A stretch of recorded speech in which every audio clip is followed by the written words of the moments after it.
Hello and welcome, and Merry Christmas. This is Mike Kollin at MikeKollin.com, and welcome to the Church of Awesome. First of all, I want to give thanks to the person who wrote this song, Ronald Jenkees. I believe he's autistic or something like that. I've been following him on YouTube for about 2 or 3 or 4 years. It's been a while. I'll put the link to his YouTube song so you can listen to it and give full credit to Ronald Jenkees. The song, it's called Canon Bells.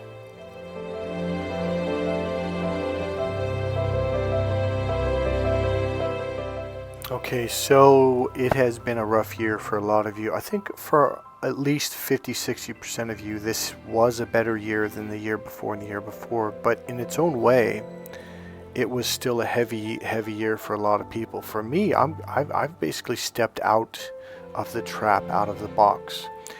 And I'm going to make a video about that. I've actually been trying to make a video about how to get out of the trap or how to get out of the box that the narcissist set for you and kind of left you in.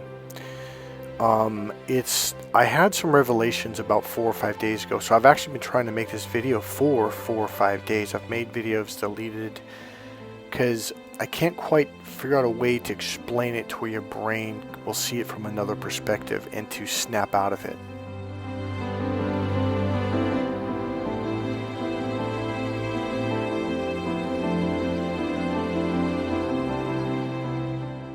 Okay, so what I'm going to do is make a short video, and I'm going to let this song play over and over towards the end so you can just listen to it. Again, I'm going to leave the link to Ronald's YouTube video of this song, Canon Bells, in the description so you can have it forever.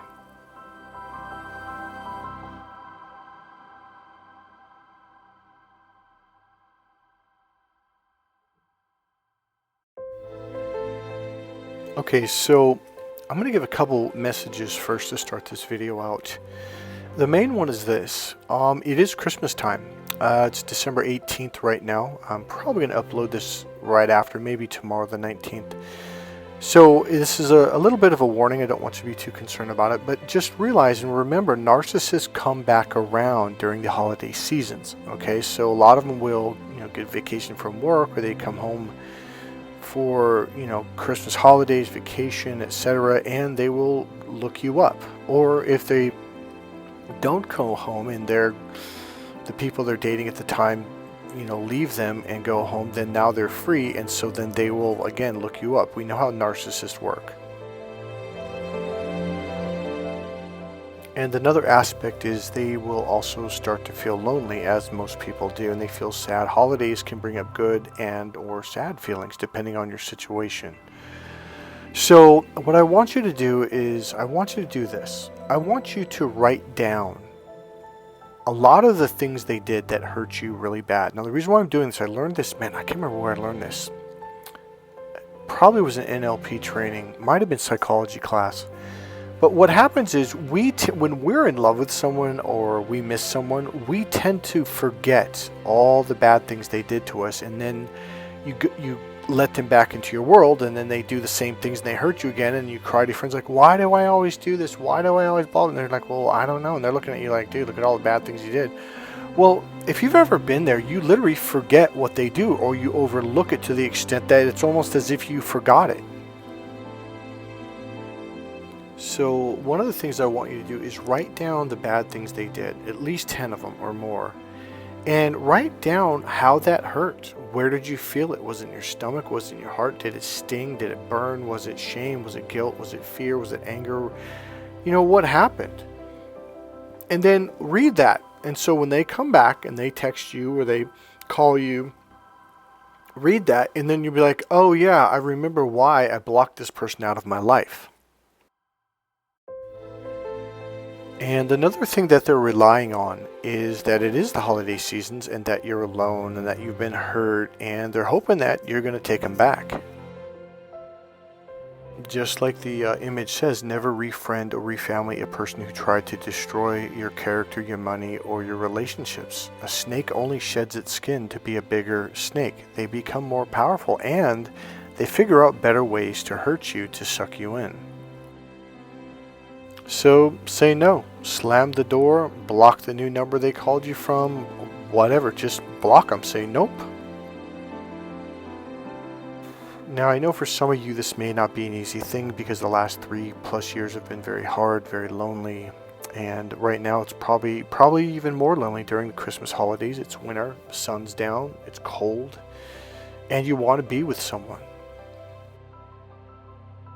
So it's all about making better choices, making better decisions. Decide to protect yourself. Decide to tough it out.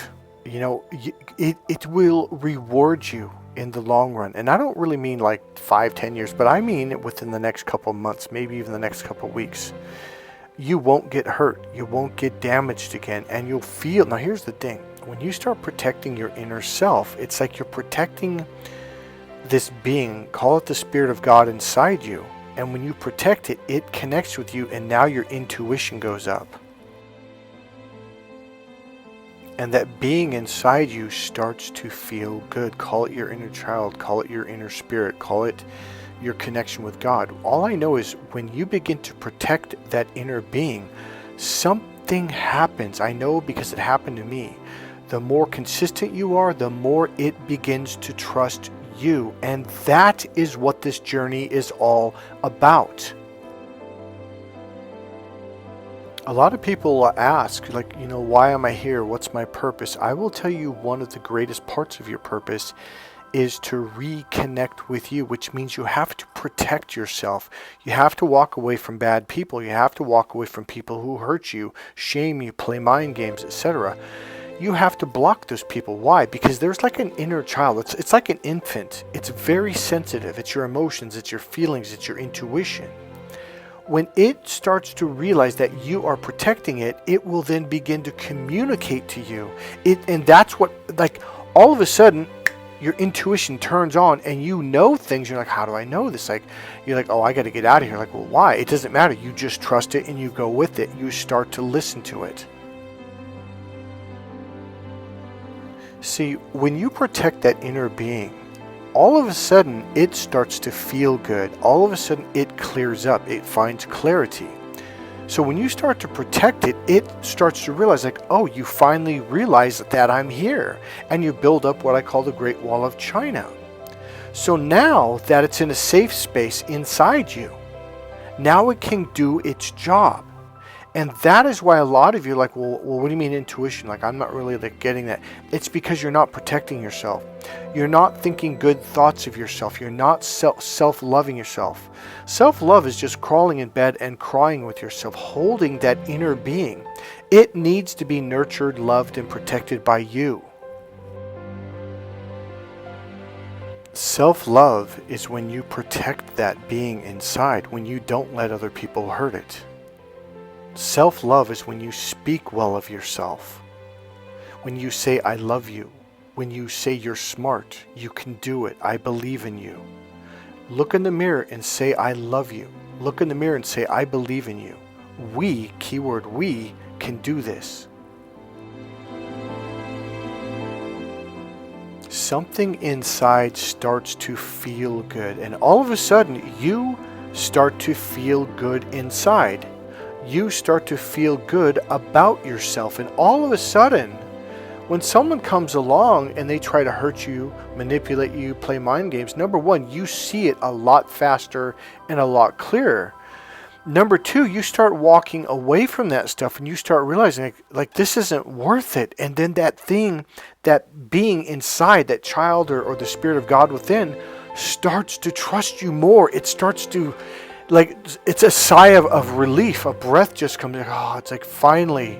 It starts to realize you're creating a safe space, a safe environment for it to function, for it to open up to you. And you start to become your own best teammate. That is what all of this is about. You protecting you. You trusting you, you listening to you, you being there for you, you loving you. Your best teammate has always been inside of you.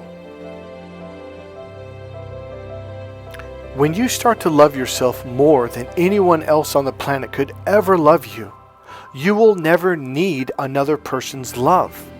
Sure, you will welcome it, but you won't need it. You won't sacrifice yourself, your emotions, your feelings. You won't sacrifice that child within. You won't sacrifice the connection to God for someone else, hoping that one day that they'll love you and be nice to you and be kind to you.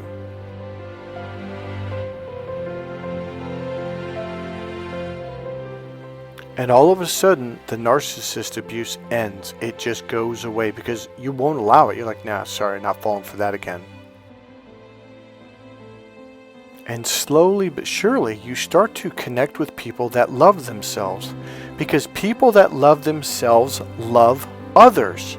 People that treat themselves well treat others well. That's the way it works.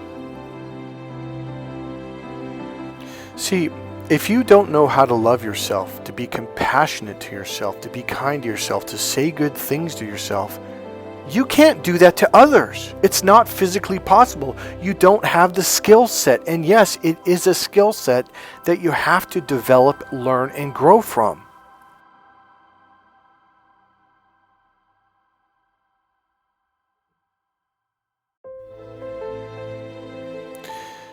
If you can't lift 100 pounds off your own chest, how can you save someone to lift 100 pounds off of their chest? You can't. It's not possible. If I need surgery life-saving surgery that's going to cost $100,000 and you don't have $100,000, how can you give it to me? You can't give what you don't have.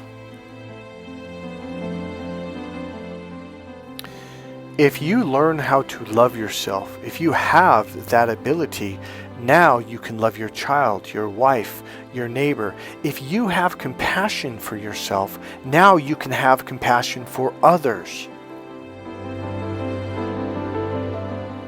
So most people tell you to do it the other way around. It doesn't work that way. You can't have compassion for other people who hurt you if you don't have compassion for yourself first, if you don't have that ability. So when you do get hurt, that is the moment when you are given an opportunity to have compassion for yourself. One thing that I learned one day, literally driving down the road, I saw this guy that was weaving in and out and hitting his brakes, and he drove by my side. It was a four-way, one-way road, 4 lanes, one-way road, and he was next to me. I looked at him and he was pissed. I could see him looking around for someone to get pissed off at. And I was like, oh, no one's actually done anything to this guy. Now it was morning traffic. We were going about 10 miles an hour or so. And I was like, oh, he's angry. You could look at his forehead and like there was just anger up there. And he was looking for somewhere to express this anger, because most people were like, well, I can't be angry for no reason. Well, yeah, you can. You can actually be very frustrated and not know why you're frustrated or angry. So he literally sped up and cut this person off and then slammed on his brakes and he started yelling at them. And I'm like, wow, this guy is completely creating this. But what I realized was he was expressing this anger that he had in him. All we are is balls of energy floating through the universe.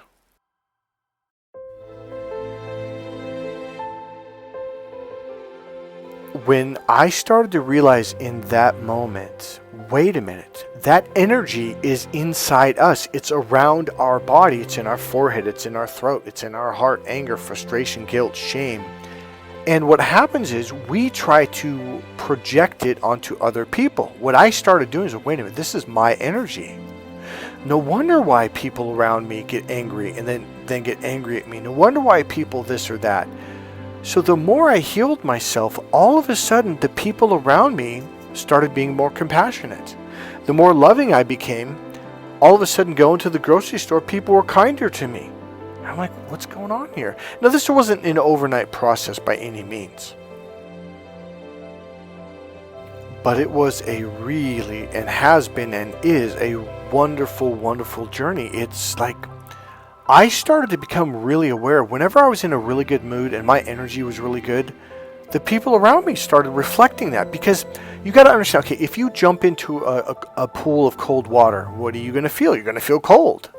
If you jump into a pool of warm water, well, you're going to feel warm. It's the same thing with your energy. You have a ball of energy that extends around you.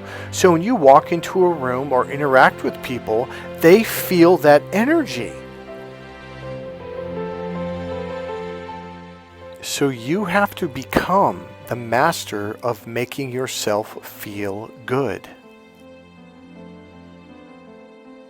I gave you a lot of techniques in my last video. Let me double check. I think it was the video right before this one. Yeah, it is. Snap out of it and kick ass. Taking charge of your life, destroying narcissists. So that was my very last video that came out about, I think, 5 days ago or a week ago or something like that. One of the things I do is I will listen to a song or a video over and over and over, like this song, until I cry. And crying is a release, and then I'll take a nap or go to sleep and I'll feel a lot better. I feel more open. So the next step isn't don't just keep crying and listening to poor videos or sad videos. The next step is then now start doing happy things. Say loving thoughts to yourself. Do something fun. Play upbeat music. It's kind of a mixture. When you're starting to feel the pressure, well, allow yourself to release, and then after that, start doing positive things. So in my last video, I'm going to leave it at the end of the video because there's a lot of exercises in that video. I think starting at the 13-minute mark, I give you a lot of exercises to make yourself feel really good. So here is really what I'm saying. You are a ball of energy. Just like the sun. If you get near the sun, it's going to start getting heat. It's going to get hot. And you're going to feel an amazing, powerful energy that is faster, that is more powerful, okay?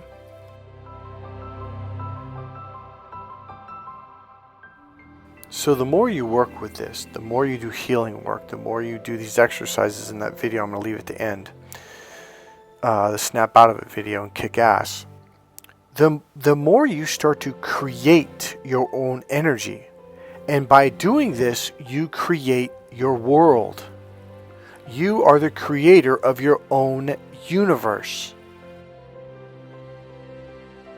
Well, what do I mean by that? I mean the space around you. Every person that you interact with, that you walk by, that you talk to, that you interact with, is going to feel your energy. They can't help it. You're interacting molecules, atoms, and electrons. And this is what creates the experiences, whether it's good, bad, whether they say yes. There are techniques that I teach that you'd be like, oh, so a lot of people will, like let's say a guy's asking a girl out or a salesman's trying to get a sale, their head's going left and right saying no. And unconsciously, you're putting them in a no set, so they're going to say no. So the only thing I do is I just nod your head up and down while you're talking to someone, and it puts them in a yes set. So I started noticing, why is it this one guy always gets the dates? He always gets the numbers. It's because unconsciously he's kind of nodding up and down once in a while. And I noticed after a while the girl's head would nod up and down, and she would say yes. And I'm like, no, you got to be kidding me. So part of this journey is just learning to recognize other people's energy. Notice what you're feeling when you're around them. If it's bad energy, walk away. If they're mean to you, walk away. It's not a black or white thing. It's not an either or thing. It's an all-encompassing thing. Yes, this is an art. So you might walk out into the world in a very good mood, genuinely, just because someone made you laugh, you made some extra money, something's just good in your life, you're feeling good. You may have just woke up in a good mood, and then someone crashed your parade. They rained on your parade, and you didn't do nothing. Well, part of that is they're in a really shitty mood, and some happy person walks into their space, and that just pissed them off even more. Now, no, you didn't do anything wrong. That's a moment to stop and realize that person was just in a really shitty mood, or they're just a negative person in general, and there's nothing you can do about that. Walk away. And then you realize there's some people who don't have self-love. They don't work on it. They don't develop it. They don't take action. And therefore, they don't have any. So what do you think you're going to get from those people? Not good, I'll tell you that. It's not going to be happiness, love, and joy. So it's up to you to walk away, and you need to allow them to somehow, someday, wake up and start developing their own self-love. Read books on self-love, personal development, self-care, and all that stuff. It is a developmental process, and it is not your job to fix them. Part of your job is to walk away, because part of your job is, well, what about you fixing yourself? Well, fixing yourself is recognizing people like this and experiences going, oh, I need to walk away from this because this isn't good for me.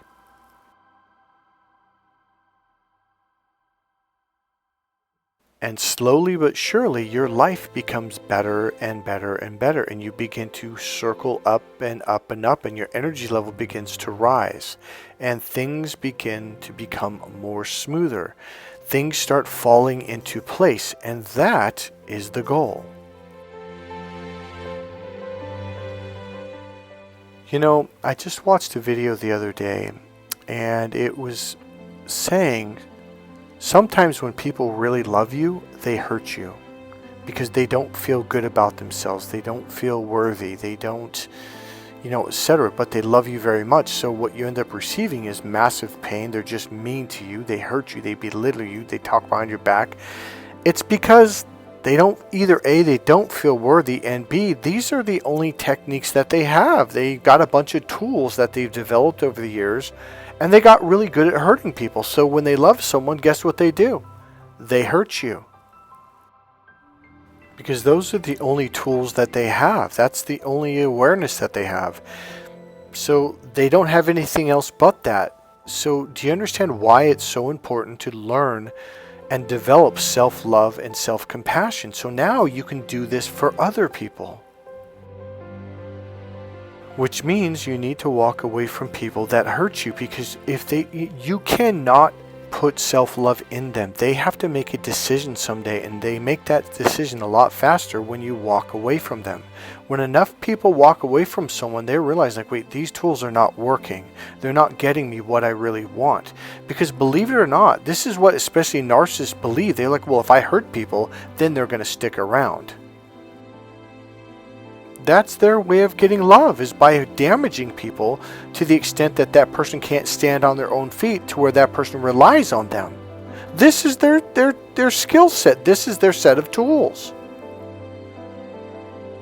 So until enough people walk away and block them, they're just going to keep doing it because it's working. You have to leave these people for them to finally one day hit rock bottom and go, man, this is not working. I'm all alone. No one likes me. People are pissed at me, etc., etc. That's the only possible way it's ever going to work for them, if it ever does. And yep, it's your job to walk away, because it's going to take a long time for them, and all they're going to do is damage you. So you need to walk away and self-love. Now, a lot of you talk about raising the vibration of the planet and raising consciousness. The only way that is possible is if you do it within yourself.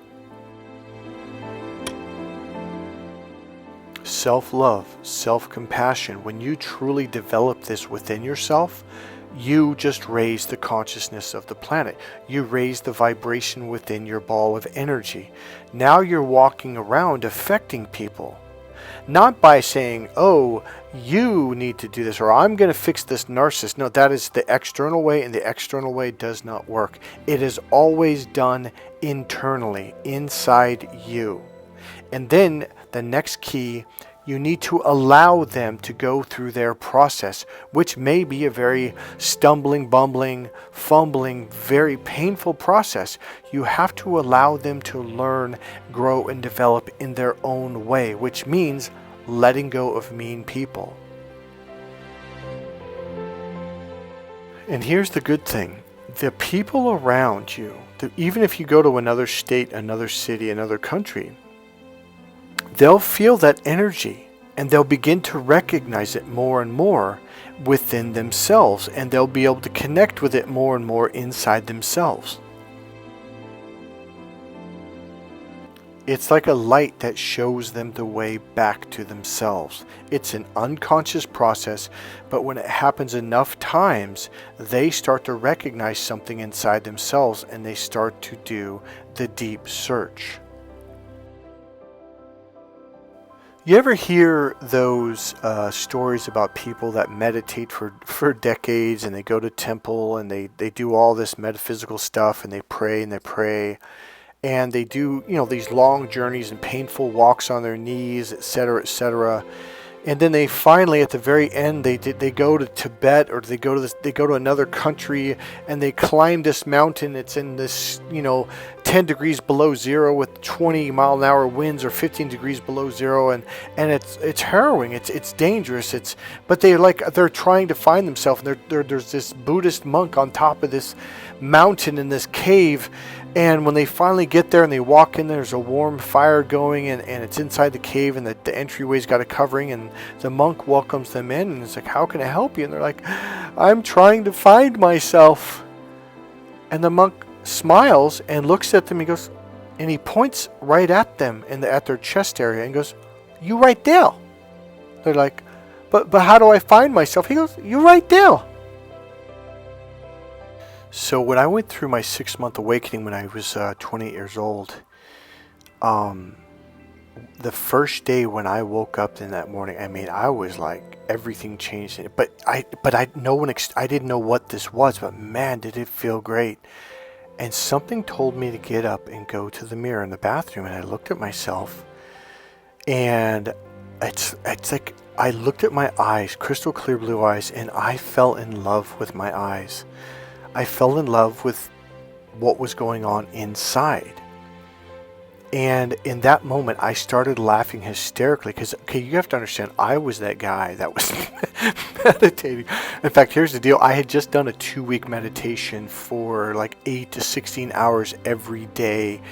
And the night before, I just gave up, and I cried, and I went to bed, and I literally said to God, I give up, I quit. And I had invited Jesus, or the Spirit of God, inside me, and I had begged for it, and I just, nothing happened. So I was like, I'm done, I give up. And I woke up the next day, and my God, it was the most amazing experience of my life.